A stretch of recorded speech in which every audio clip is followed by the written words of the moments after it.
Welcome into the best in true crime podcasting. This is True Crime Tuesday. I'm Tim Dennis. Got a good show coming up for you this hour, and we're going to get into it in just a second here. I want to remind people that we have a link in the description of this program for the UFO Disclosure Symposium. Again, we're promoting it across all of our platforms, both True Crime Tuesday and Darkness Radio. Be sure to click on that link for your tickets. Tickets are going fast for that. I've been told that by the promoter. So if you want to get in on that, it is May 27th through the 29th. It's in Vernal, Utah. So be sure to click on that link to get more information. Let's get started with our program today.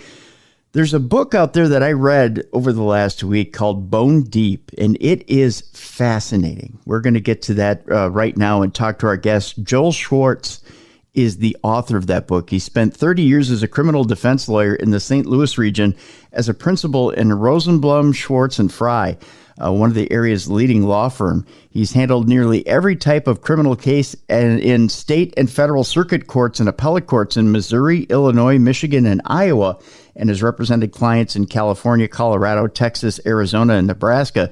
His recognized expertise in criminal law also has led him to serve as a lecturer at legal education institutions and a legal commentator for a number of news organizations. He earned his law degree from the University of Texas School of Law. He has been selected to the annual Super Lawyers list 7 times in recent years.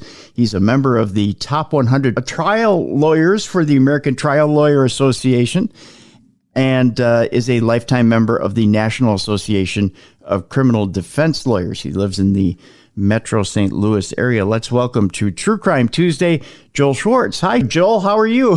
I'll get that right. It's a pleasure to be here, and I would remiss if I didn't add, I am co-author of the book Bone Deep, Untangling the Betsy Faria murder case. It was also written with my co-author, Charles Bosworth. That's right. I failed to mention that, and I apologize for that. We'll give Charles his due here, too. He's also, Charles Bosworth Jr. is also the co-author of the book, and he's a New York Times and Amazon best-selling author of 6 true crime books as well. So that would be correct. want to acknowledge Charles as well.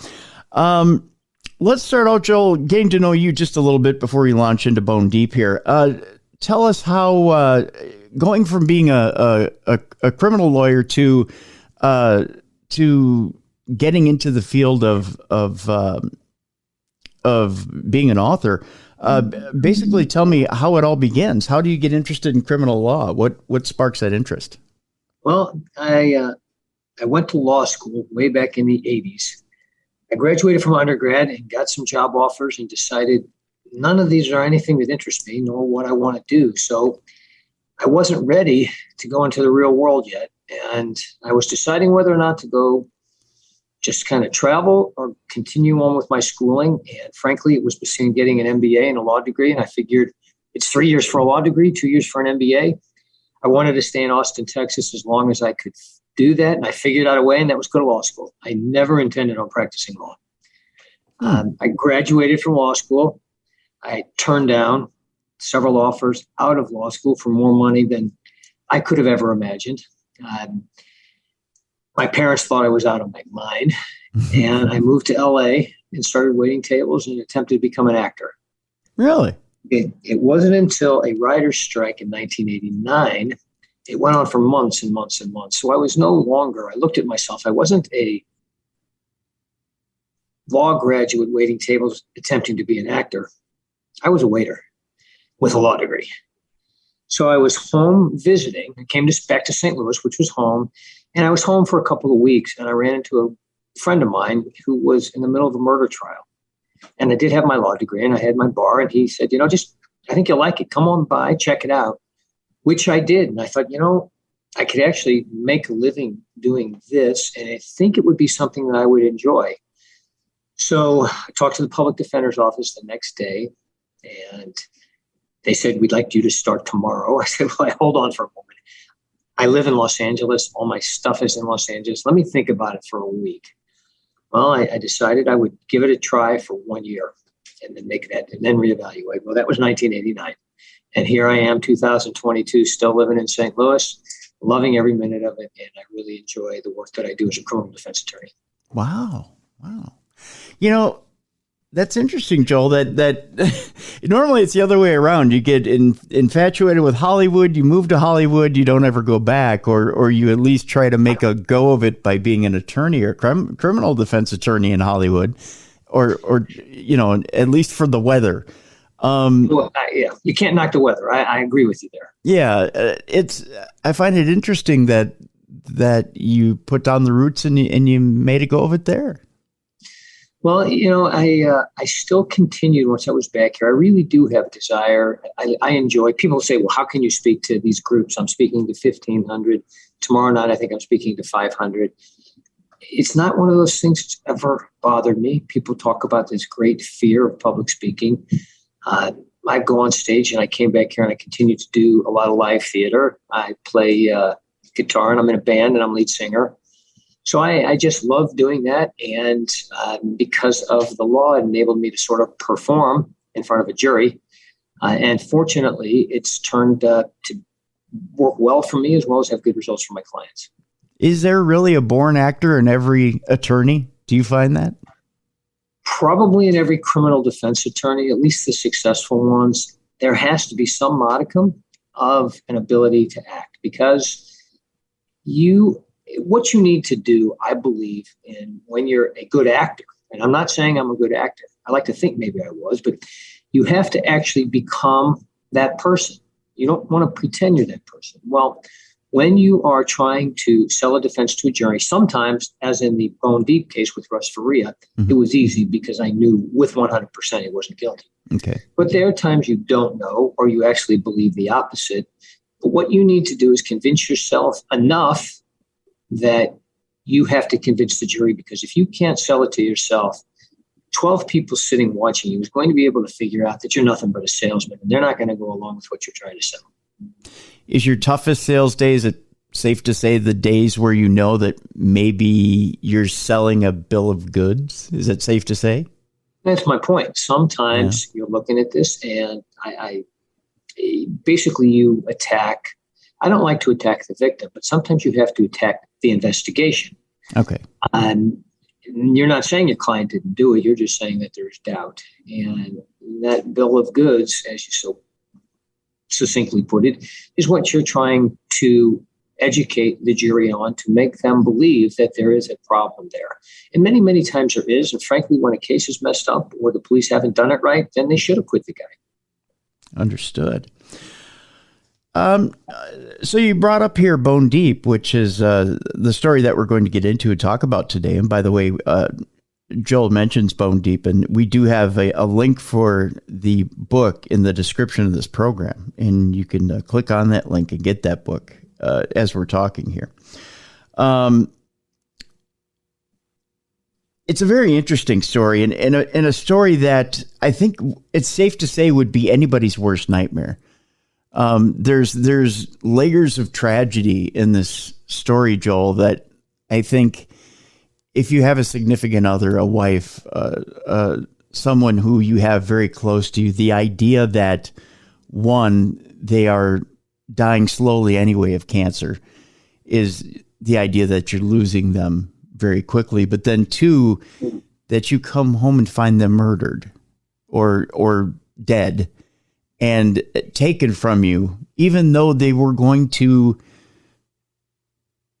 they were passing from a terminal disease. I think you're still being cheated, of that time. That time was short, but you're having it taken away anyways. Talk to me, if you will, a little bit about why is it that law enforcement may come across as crass with the subject of our story, which ends up becoming the persecuted in our story? Wow, that's quite a question. Let me start with your first statement, which I really haven't heard anybody use the term layers of tragedy, which this is, and that's what you had said. The layers of tragedy are from Russ Faria, Betsy's husband, to Russ and Betsy's daughters, Leah and Mariah, to Betsy's mother and sisters, and Pam Hupp's mother, Pam Hupp's or their third victim, Louis Kumpenberger. And the tragedy continued. Now, what's happened is, the judge was summarily voted out, deservedly so. The prosecutor was summarily voted out, deservedly so. And the tragedy just continues, and it's still ongoing because these girls and the mother, they still haven't received justice. So to get back to why would law enforcement be so crass? To get into somebody's head would be very difficult. I know what happened in this case, and police generally think they're right. And because they have sort of the ultimate authority, at least out there in the streets, they tend to utilize that might, that power to the nth degree. Now, what you are looking at is there are, and don't mistake me, there are wonderful, excellent police officers. I don't know percentages, but I would guess it's about 80% of them. But the 20% ruins it for the remaining 80% of them. It's the old 80-20 rule.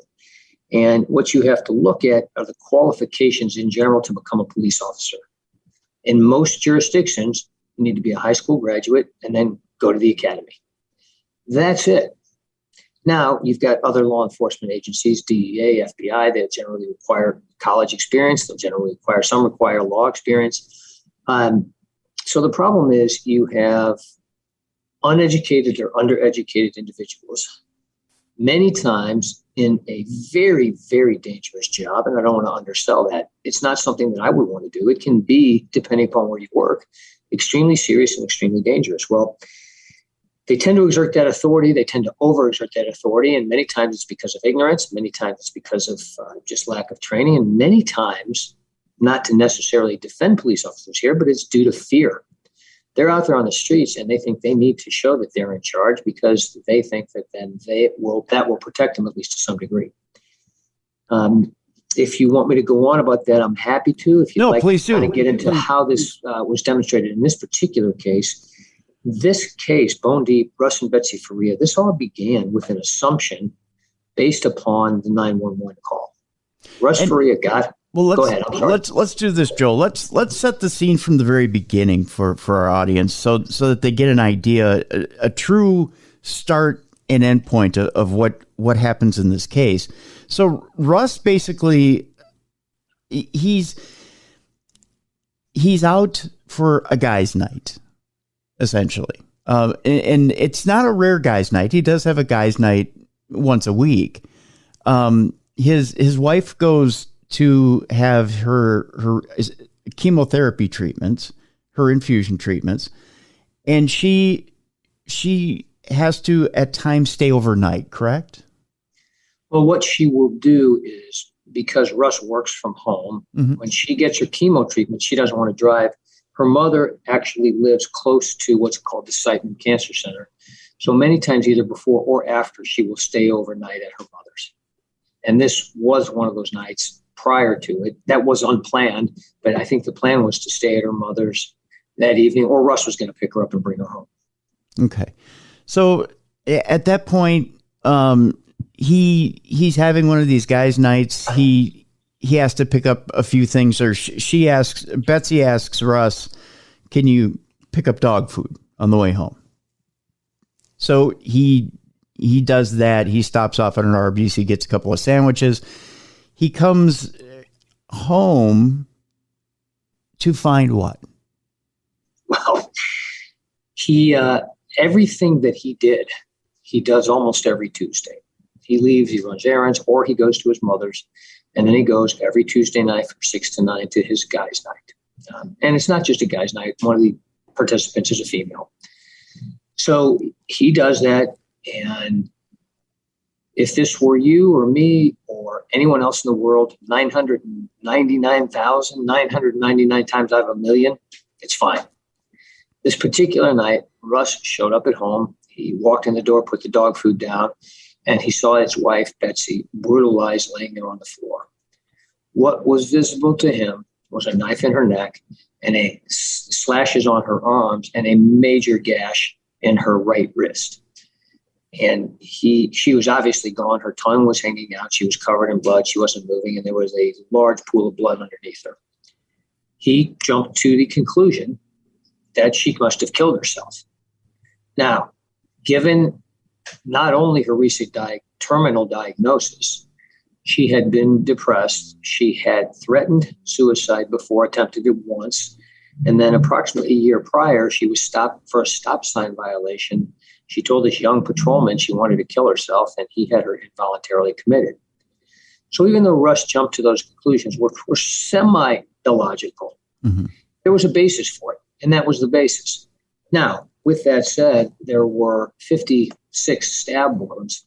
Many of them were in her torso and her back. Ooh. Obviously, the ones in the back could not have been self-inflicted, but you couldn't see those. She was wearing dark clothing, and it was dark blood, obviously, and because of the clothing, it was impossible to see. So he jumped to that conclusion, and I believe that's what started the ball rolling. Not to say that the police wouldn't have done the same thing that they did, but they then jumped to the illogical conclusion that he must have done this because he's trying to trick us.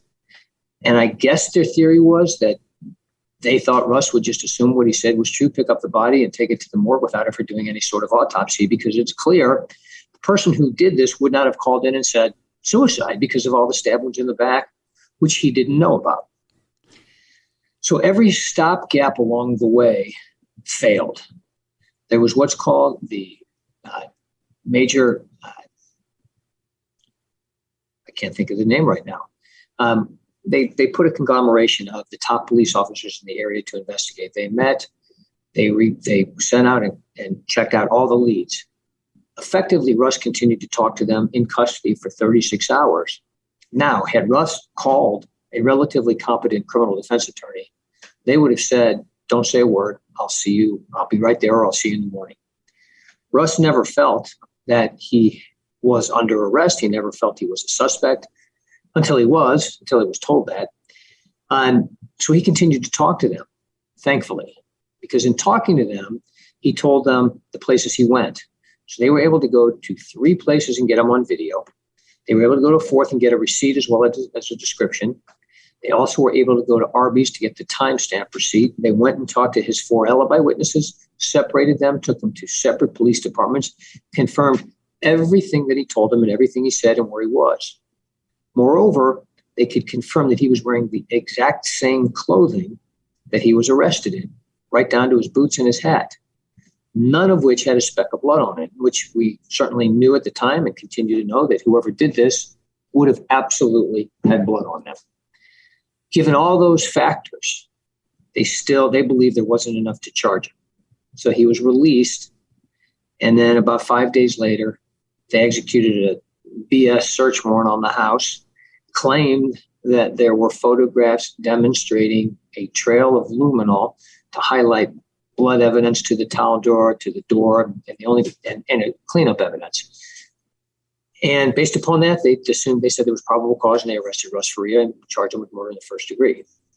Now, when I say all the stopgaps failed, we're talking about the infamous, or now the famous, Pam Hupp. It was clear, based upon what we've discussed, that to this day, I can't figure out a way that Russ Faria could have done this, given where he was, given what they said. And everything he said was also confirmed by cell site. It showed he arrived home about a minute before he called the police. Now, there was never an officer that would say, hey, wait a minute, let's step back and take another look at this, because we don't know when he did it. We don't know how he did it. We don't know what he did with the stuff that would have been used to clean up. The only thing that they had was a pair of bloody slippers that were Russ Faria's. Now, the slippers had very little blood on the bottom. It was mainly on the sides. And there was no imprint of the slippers in the pool of blood. And the pool of blood was on a carpet. And there was no bloody shoe print on the carpet surrounding the blood. Nor was there a trail of imprints back to where these slippers were found.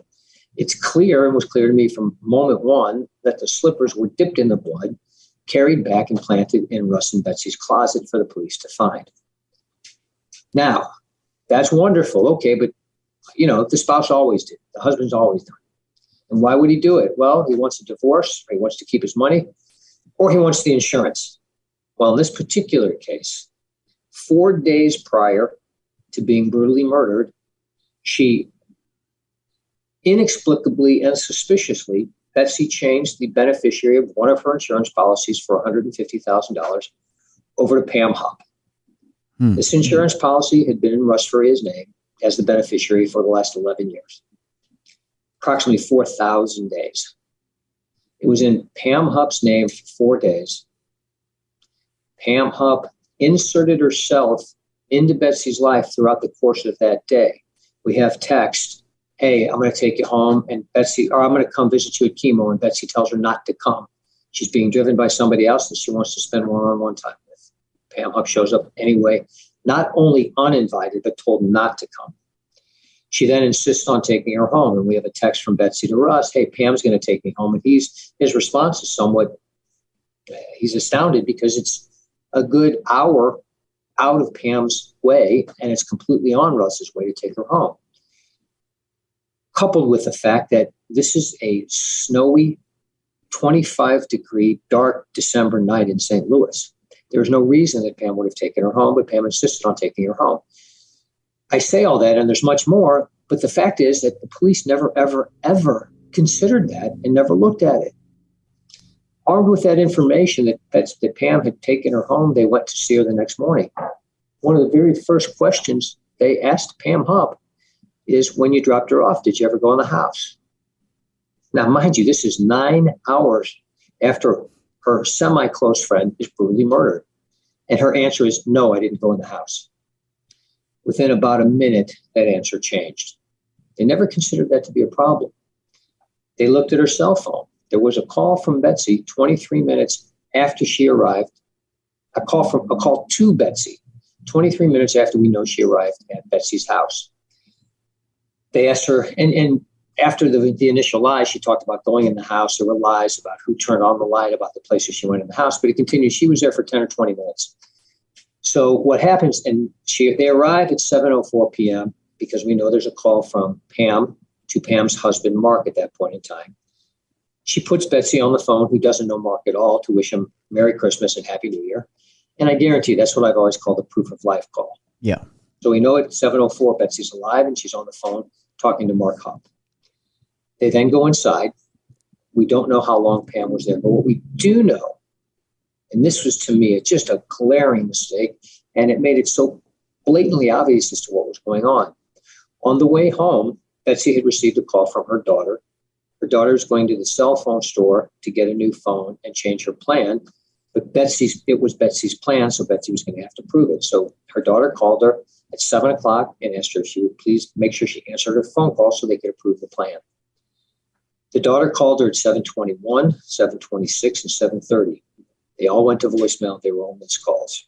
In the midst of that, there was a call from Pam Hupp at 7:27 to Betsy. The police looked at her phone and said, why did you call her at this 7:27? Pam's answer to the police was, well, I called her and let her know I was home.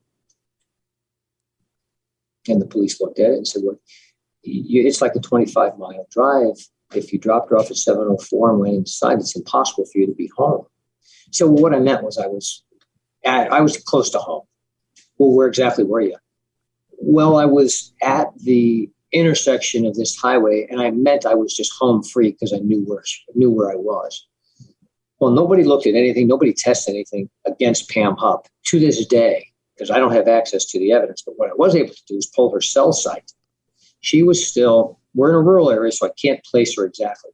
Mm-hmm. She was in the quadrant within Betsy's house, which was north of the little city, which was nowhere near the highway intersection. So she was still at or near the house at 7:27, probably inside the house.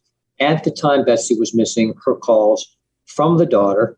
She lied about it, and she got the insurance proceeds. It's not that big a mystery here. Wow. It's crazy. What's crazier is the police, the prosecutor, the jury, the judge, nobody would step back and say, wait a minute. And all those things that I just told you, I was unable to get into evidence in the farce of a trial, the first trial. What was it about that first trial that they were so hesitant to want to go after anybody but Russ? Why was Russ such the convenient target? I can't answer that. it's come up, this prosecutor, I've had a relatively decent career, and it was a young prosecutor. I believe that she wanted to use this case as sort of her major victory over a guy like me. And this was her stepping stone, I believe, maybe in the political theater of Missouri. I can't answer that. I told her, you got the wrong guy. I showed her everything regarding Pam Hupp, thinking, okay, maybe she didn't know. Nevertheless, she persisted, and then she filed these outlandish motions that had no chance of winning, that I couldn't get into the insurance proceeds, that I couldn't get into Pam Hupp's lies, I couldn't get into Pam Hupp's sell side in front of the jury. They were ridiculous. There was no chance the judge was going to rule in her favor until the judge ruled in her favor. And the jury, so every witness, I would basically make what's called an offer of proof, where the jury would get up, the jury would have to leave, and then I get to do my cross-examination, and then the jury would come back in. So it was all there for the Court of Appeals, who, once this farce was over and I got my appeal to file, they sent this thing back so fast. Put it this way. In the state of Missouri, an appeal generally takes 10 to 14 years for a case to get overturned to this magnitude. Not only did it get overturned, he had his second trial within 2 years of the first trial. Wow. It was that fast. That's really quick.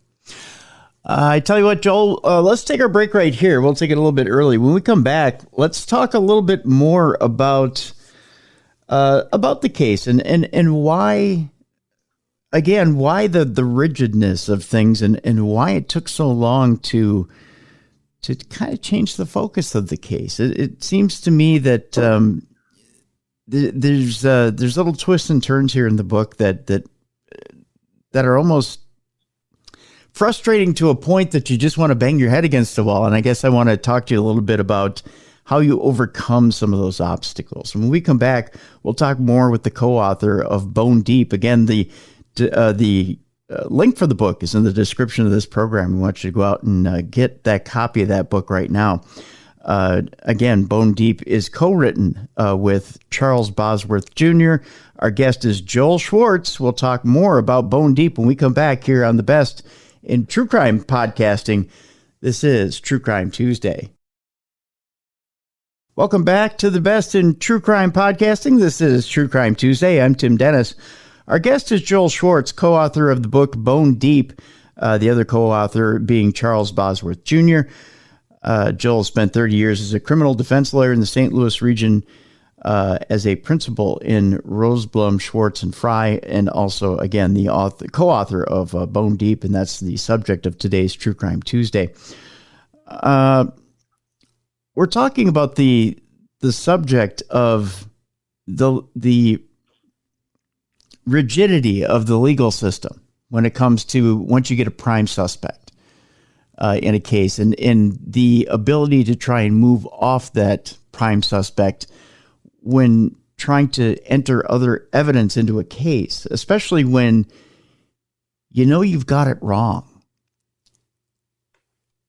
And it's more than just one piece of evidence. Obvious by reading the book, there was more than one piece of evidence here, especially when it came to Pam Hupp. Tell me this much, Joel.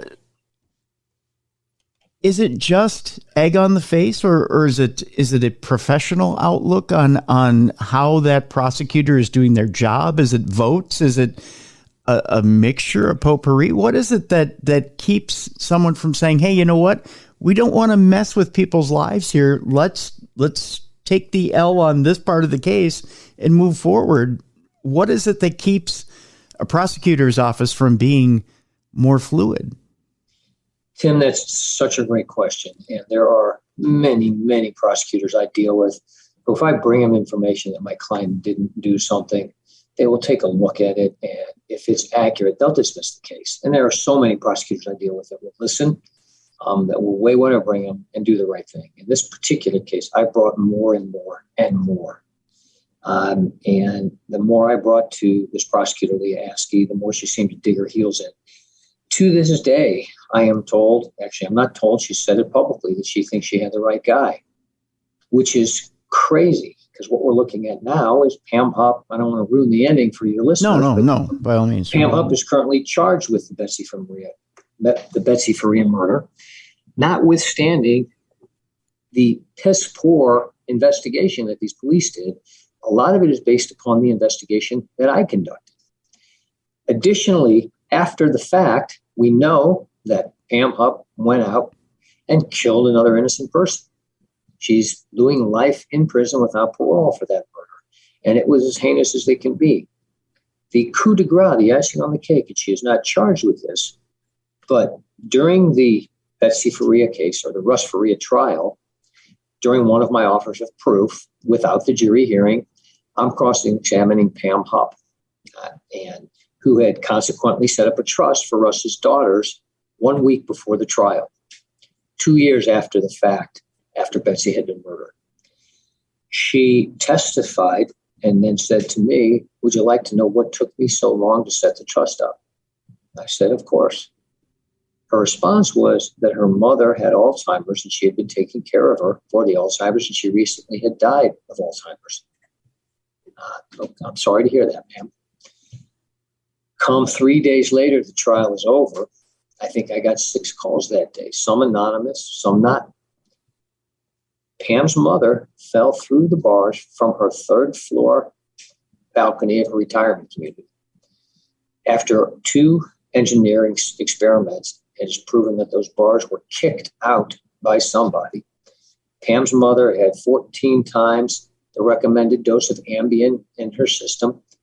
She was immobile, meaning she wasn't immobile, but she used a walker. She was over 200 pounds. So somebody would have had to take her, smash her body, smush her body, so to speak, through these bars for her to fall down 3 levels and slam into a concrete slab 3 floors below.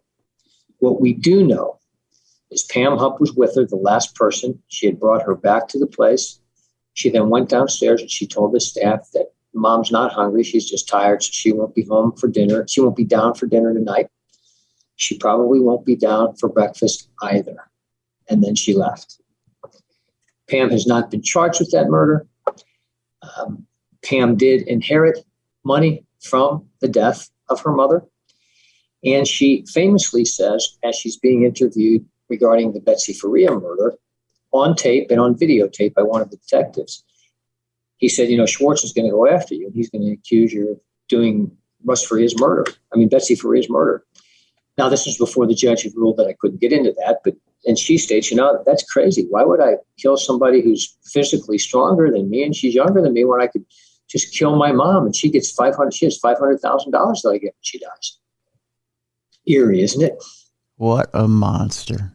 She is a monster. And for those of your listeners who are watching the TV show, The Thing About Pam, that just ended the last episode where her mom was found on the balcony beneath the retirement community, the 3rd floor.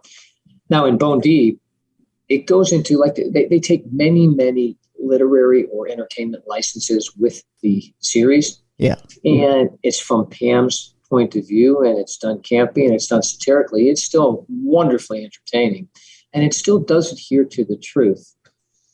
But the deep dive isn't there. The facts behind the scene, and Bone Deep is from my point of view, and it's accurate to a T. Yeah. Yeah. Wow. So setting up the trust makes it right? Is that the gist of everything? They felt it would look better. The trust, just so you know, was defunded the week after the trial, which is one of the reasons that the Court of Appeals was so upset, and I was able to get the new trial that quickly.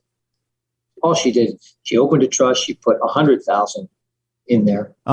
Okay. 2 weeks later, she took the money out and closed the trust. Jeez.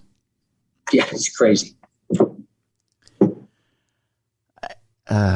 Every time I think I can wrap my head around why I think criminals do what they do, I can't anymore. There's something like that happens, and Well, this was the biggest Mickey Mouse investigation you've ever seen. Had they done any sort of reasonable investigation, her mother, I don't know that she'd still be alive, but I can say Louis Gumpenberger would still be alive. Louis Gumpenberger was the subject of a desperate Pam Hupp. She found out she was being investigated, and I've heard rumors as to how she found out. And if she found out from the previous prosecutor, that's frightening. At least, but I've heard that. So she went out and she was actually hunting for a victim, because when she killed Louis Kempenberger, she put a note in his pocket, allegedly written from Russ Faria, telling this gentleman, Louis Kempenberger, to go get Pam, take her to the bank to get Russ's money, bring her back and kill her, and then bring my money back to me. It was as amateurish as you could do, and the police saw right past it. This was in a place called O'Fallon, Missouri. Yeah. And I shudder to think of what may have happened if that murder had happened in Lincoln County with the previous administration still in charge. Leah Askey still the prosecutor. I have a feeling I might have been defending Russ Faria on another murder. Wow. It's crazy. That's insane. Yeah. That's what we're dealing with here. That's shocking. That's shocking, Joe. It really is. You know, I've got to wonder, and maybe you can fill us in on Russ's mindset through all this. I mean, you have to think that you're going insane, slowly insane, as things are piled up against you, and you try as you may, you shouted to the heavens, I didn't do this. I didn't do this. Yet it seems like, Joel, you're the only one who believes him. Well, it's hard to empathize and put yourself into somebody's shoes that's going through that. I try, and I've been through this time and time again. Again, it's 33 years now I've been at this. I cannot come close to imagining what must have been going through Russ's mind. But what I can tell you is Russ never lost faith, and he never lost confidence in me. And I never lost the confidence that I was going to get him out of this. There's a film of me leaving the courthouse. Actually, when the judge, after he was convicted, the judge said, why don't we just set a sentencing date right now? I was so fed up with this judge at that point in time. I said, why don't we also set a new trial date right now too? Because I guarantee we'll be doing this again. I walked out of the courthouse. There was a camera in my face. And I said, I promise you, we will be back here and he is going to be acquitted. And I just knew it because I can't even begin to explain the legal rulings that I got. I can't begin to explain what went into the cop's mind and the prosecutor's mind. And it's not just to say, okay, if Russ Faria didn't do it, who did? There was a simple answer right there. And it was obvious, so much so, and this is 100% true. Once I got the discovery, early on in the process, I sat down and I was working my dining room. I spread out on this huge table.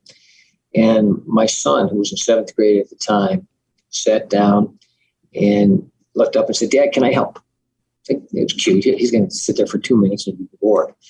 He sat there for over 30 minutes reading the discovery, maybe 45 minutes even. He looked up at me and he said, okay, Dad, I know who did it. All right, who? He said, it was that lady, it was Pam Hupp. That illustrates my 7th grade son read what they prepared, looked up at me and said, it's Pam Hupp. And the police just didn't figure it out. It's frightening, and I still can't answer the why. Well, obviously you have a brilliant son. It didn't take a brilliant son. I do believe my son is brilliant, as I think we all do.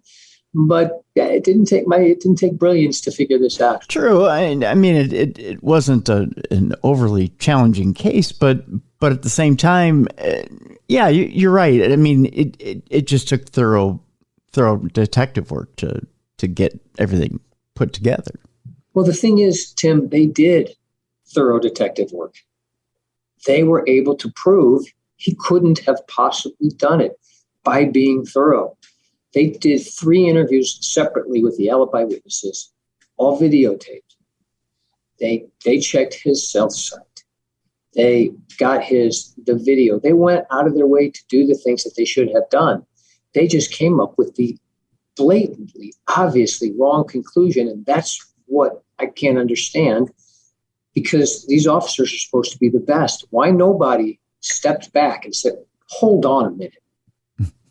Okay, you guys want to think you did it, but we at least need to take a look at this woman who got the insurance proceeds. The first interview was 3.5 hours long. I can't even begin to recount the number of lies she told. And it wasn't that she lied then and changed her story a week or 2 or 6 months later. Within the same interview, she would lie.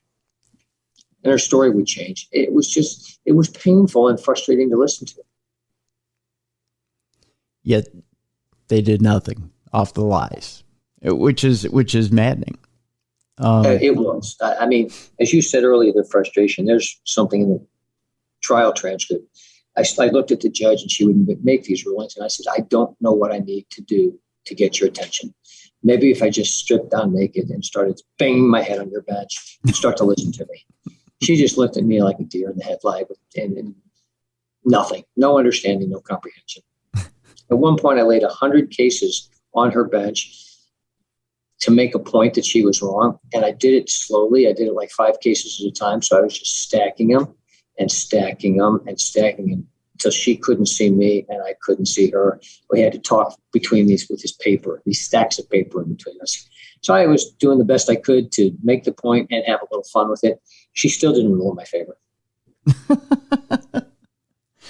So you're fighting the ridiculousness of the case with almost like with hyperbole, and you're getting the more out of control it gets, I don't want to, because you were in control the entire time. You weren't out of control, but you're just showing them how ridiculous everything is. And come on, let's get serious. Let's start playing ball.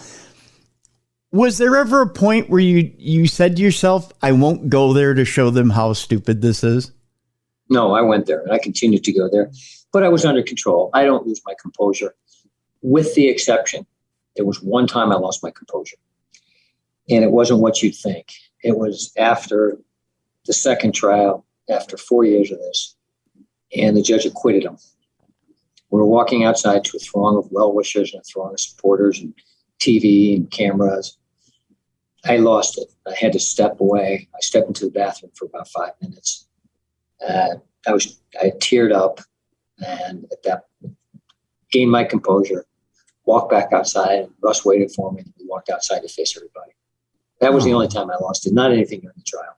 No, well, that's good. And that's the time you really should lose it. Yeah, if you're going to lose it in any way. But I mean, like, like outrageous acts type losing it. Like, was there ever a time where you're like, I shouldn't go there, and I'm not going to go there, that type of self-editing.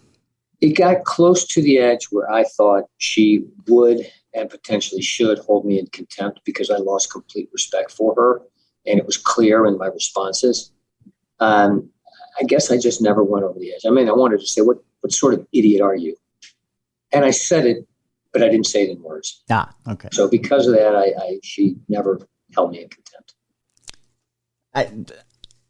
That's doing a masterful job of what you do then. If you were never held in contempt for what you said, I mean, I appreciate that. I don't know if she knew she was wrong. I don't know what was going through her mind. And I'm referring to the judge right now because it was a very simple mind. I don't think there was much to grasp onto. Maybe just trying to rule in the practice of fairness, but I don't know what fairness you'd be practicing. There was no fairness here. The prosecutor got up and argued that Russ killed his wife for greed so he could get the benefits of the insurance proceeds. I went ballistic. I said, wait a minute, she just opened the door. For those people who don't know, in trial, once somebody mentions one area, then it becomes free reign. And in the legal community, they call it opening the door. So that door was open wide. So I approached the judge. The judge said I still couldn't get into that. Her ruling was that I couldn't talk about the insurance, but the state could. And that's how ridiculous this thing was. And I said, excuse me? She said, let's proceed. I said, I want a mistrial. I want it now. She said, no, you're not going to get your mistrial. And we continued to go on with the state, at least at times, being allowed to talk about insurance, and I couldn't touch it. Well, it was nuts. And wasn't there something that in the beginning of the book that had mentioned that when it came to the insurance for Betsy, that he was planning on giving, if she had passed away from the cancer, he was planning on giving part of the insurance or a fair amount of the insurance to her mother because she wasn't getting along very well, correct? The plan was the daughters, the mother, take care of everybody because that's what Betsy wanted. Mm-hmm. And the really tragic part of this is aside from Russ, Russ, we ended up suing the county and we got a couple $1 million, sued the insurance company, and that went well as well. And so Russ has done quite well monetarily after serving his time. And because his daughters testified against him and his mother-in-law testified against him, he was willing to forgive them after the first trial. And he wanted to get together with them. And I filed a motion with the court, and they wanted to get together with him. That was my understanding. And the court denied allowing us to see them because they were still witnesses in the case. So the prosecutor objected. After that, the prosecutor spent time with them again, reconvinced them. They then testified against him a second time. And I guess it's the old adage, fool me once, shame on you. Fool me twice, shame on me. Well, Russ isn't going to get fooled twice. And it's a shame because those daughters and that mother have nothing. Wow. I have no words for that. If the evidence is clear, why are the daughters and the mother going off on him? All he did was discover her body. Because they were told that he had blood on him. They were told time and time again that this is a crime of passion. And it wasn't a crime of passion. But the prosecutor kept convincing him and the lead detective that nobody stabs somebody that amount of times unless it's rage and passion. And you have to really love the person. But what they didn't tell them, and this came out in trial, is the wounds. Almost all of them were made, I don't want to get too technical, but they would be the same length at the same angle with no irregularities, meaning they were post-mortem, meaning they were stab wounds just placed together after Betsy had been laying there on the ground to look like rage. What no irregularities mean is we know they were post-mortem, number one, because they didn't bleed, and a lack of irregularities. If you put a knife 6 inches into somebody who's alive, they're going to be moving. So you're going to have the knife going up and down or side to side, and those wounds will be stretched bigger than the knife head. In this particular case, none of the wounds were any bigger than the knife head. So there were no irregularities, which showed for certain that she was dead at the time. So somebody made it look like this was a crime of passion. And it was just, again, blatantly obvious that that wasn't the case. So she just went to town on her after she was dead. Well, she strategically, methodically went to town on her. It wasn't just crazy stab wounds. It was placed in, pulled out, placed in, pulled out, including the wrist. The hand was almost sawn off. Oh. And that was post-mortem as well, because there was almost no blood from the wrist. It's frightening what she did. That is frightening. And all in the name of trying to frame the husband. Well, it believe it or not, as juvenile and sophomoric as this was, it worked. What's even crazier is during the trial, the prosecutor came up with an argument that I started to object, and then I just left it alone because it was so outlandish. I still, to this day, can't believe that the jury bought into it and convicted him. It scares me. It should scare everybody. Everything she argued, none of it had anything to do with the evidence or the facts that had been proven. Let me ask you a controversial question here, Joel. That's right. Do we depend a little too much on psychological profiling when it comes to killers? I can't answer that. I don't. I depend on nothing but the facts. What can they prove and what can't they prove? I think I'm not going to tell you that it's junk science. I don't know. I think there's a place, and the FBI will certainly tell you that there's a place for it. I don't have enough knowledge. I would love for somebody to do some sort of psychological profile with Pam Hupp. I don't know what turns a high school pom-pom girl into a serial killer. The reason I ask that is this. By now, most people who are fans of shows like this or shows like, Law and Order CSI or NCIS or any of those shows have their heads so filled with terms and pseudo psychological babble that they can go out and try to disguise whatever they want to if they want to commit some sort of murder or whatever to try to make it look like however they think they're making it look. And, even a gopher gets lucky every once in a while and finds a prize-sized nut. Okay? So there is a little bit of knowledge being disseminated there. Whether it's accurate or not, we don't know. Probably not completely accurate. But you just pointed out that Pam Hupp went to make it look like a crime of passion, and she managed to fool a police force that maybe wasn't exactly the best trained in the world, but it was enough to make them bite. So I wonder, do we put too much weight in it? To use Pam Hupp, Betsy Faria's situation as an example is a difficult one to do because, again, to me, it wasn't a close call. It wasn't an easy question.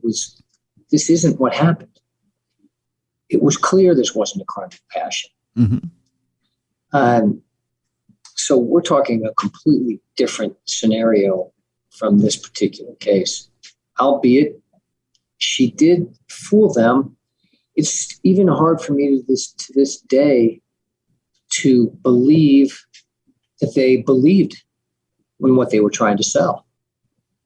Leah Askey, the prosecutor, still stands by it, and it's very, very difficult for me to believe she bought it at the time, much less now after we know Pam Hupp went and killed Louis Gumpenberger to try and frame Russ. As far as the bigger picture goes, CSI educates people, and sometimes that's dangerous because everybody has a little bit of knowledge, thinks they have more knowledge than they actually have. And that generally will feed into sometimes the theme of my defense because they think there wasn't the DNA on the gun, or there wasn't the fingerprint on the gun, or there wasn't this, or there wasn't that, and there should be. So I'm able to utilize those shows sometimes to show that this was a poor investigation and he didn't touch the gun or she didn't touch the knife. There is no proof of that. As far as the profiling, I've never had a profiler testify in trial. I don't even know if that's something that would be allowable based on evidence, because again, a profile is nothing more than profile. It's a generality. And I think you can generalize virtually anything to fit any facts that you want to happen. And in this particular case, Leah Askey at one point said she sent this to a profiler, and that profiler determined it was Russ Faria that would have done this. And I said, well, you owe me that. Send it to me. It's discoverable. I never, to this day, have seen anything. So I frankly, I don't believe her. Yeah. I guess that's why I throw that question out to you there, Joel. I really, like I said, I was fascinated by this book just by the, as I put it, the layers of pain that sat there. There were layers of crassness, layers of deceit that went through this book. And in it, there's just, it winds you up. There's frustration throughout the entire book that just winds you up, and you're like, "Oh, come on already!" As you go through the book, and that's a good thing, Joel. That's a good thing, not a bad thing, because you do get to a certain point, and the readers and listeners of the show out there that pick up this book will find out why when you get to the end of the book and why it pays off. But well, I hope you're right here. Little anecdote for you. The reader, now there's obviously a Kindle version and there's an audio version. Mm-hmm. The reader for the audio version, who does this for a living, gave it a tremendous review. We've gotten just great reviews all up and down the board everywhere. Yep. The reader, named Gary Bennett, was reading it, and his review was he loved it. It was so angry. He was so angry and frustrated. He wanted to take off his headphones and smash them against the wall while he was reading it. I can't think of anything better than that. That is a good review, especially from somebody who does it for a living. That's for sure. Exactly. That's for sure. Well, folks, you can pick up Bone Deep, both versions, by just simply clicking the link in the description of this program. And get yourself a copy right now. Charles Bosworth is the co-author. Our guest today is Joel Schwartz. He is the co-author of this book as well. Joel, I want to thank you very much for joining us today. It was our pleasure to have you here on True Crime Tuesday. Oh, truly enjoyed it. Thank you, Tim. Thank you. I'm sorry, what was that? Yeah, it was great to meet you and really enjoyed talking to you. Oh, great to meet you as well. And it was, again, my pleasure to talk to you. It was a great conversation. Had a lot of fun with it. All right, it's a time where if you're listening to the free version of the show, we must bid you adieu. But if you don't want to leave us right now, you don't necessarily have to. What you can do is you can go to Stitcher.com, click on the subscribe button under Stitcher Premium. That will get you to listen to Dumb Crime, Stupid Criminals. That'll get you to listen to the ad-free version of Darkness Radio. And that'll get you to listen to hundreds of podcasts ad-free and expand your audio horizons more than you could possibly ever imagine. And the best thing is you can do it for just $5 a month. Do it right now. Go to Stitcher.com, click on that premium button, subscribe to Stitcher Premium for just $5 a month. You'll get Dumb Crime, Stupid Criminals as far as True Crime Tuesday. You'll get an ad-free Darkness Radio. And of course, you'll get hundreds of podcasts ad-free and expand those audio horizons. Go ahead and do it today.